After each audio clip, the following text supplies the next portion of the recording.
తల మీద చెయ్యి వేసి బొట్టు పెట్టినా, తాళి బొట్టు మెడను కట్టి బొట్టు పెట్టినా, తల మీద చెయ్యి వేసి బొట్టు పెట్టినా, తాళి బొట్టు మెడను కట్టి బొట్టు పెట్టినా, సన్ని కళ్ళు తొక్కినా సప్త పదులు మెట్టినా, సన్ని కళ్ళు తొక్కినా సప్త పదులు మెట్టినా, మనసు మనసు కలపడమే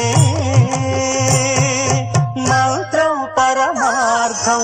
శ్రీరస్తు శుభమస్తు, శ్రీరస్తు శుభమస్తు.